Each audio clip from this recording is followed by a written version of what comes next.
দাদা আমার তো একটা যেমন আমি বাতাস মানে আপসা আপসা পাইছি আর কি। যখন আমি গা লাগার মতো দিকে একটা জিনিস করছে তখন কিছু ছইতাম নি আর জিনিসটি এলোমেলো শুনছো নি হুম না দেখাই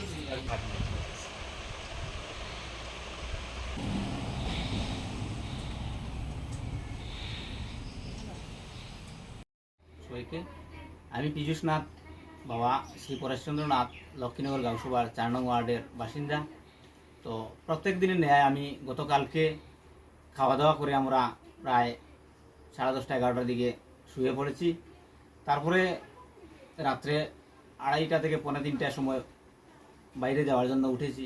উঠে দেখি আমার ঘরের এই দরজা, এই কবজা, সিটকারিগুলা ভাঙ্গা এবং আমার ঘরের যে সুকেস গডরেজ লকার সব ভেঙে আমার যাবতীয় আমার পরিবারের সোনা রূপা, আমার সোনা রূপা, আমার ছেলের যা যা কিছু আছে প্লাস নগদ পয়সা সব কিছু চুরের দল নিয়ে গেছে। সোনা গয়না যেমন আমার বউয়ের হাতের সোনার চুড়ি, এরপরে মঙ্গলসূত্র, হ্যাঁ, আমার সোনার আংটি, আমার ছেলের আংটি, এই সমস্ত মিলে রূপার চেইন, ছেলের 5টা রূপার চেইন, ব্রেসলেট, তারপরে আরও অন্যান্য সোনার রূপার জিনিস মিলে প্রায় আমি হিসাব করেছি 1.5 লক্ষ টাকার উপরে। নগদ আমার 30,000 টাকা ছিল।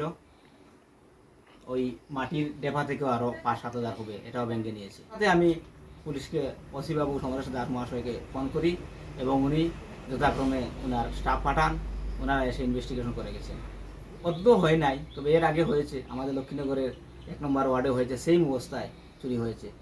আমার এই ঘটনাটা প্রশাসনিক মাধ্যমে সুষ্ঠুভাবে তদন্তের মাধ্যমে দোষীদেরকে মানে শাস্তি প্রদান যাতে করা হয় এবং এই ঘটনার দ্বারা আমাদের এলাকায় সবারই মনে একটা আতঙ্ক সৃষ্টি হয়েছে, যাতে প্রশাসন সঠিকভাবে পদক্ষেপ নেন, এটাই আমার প্রশাসনের কাছে তথা আমাদের রাজ্য সরকারের কাছে আবেদন রইল।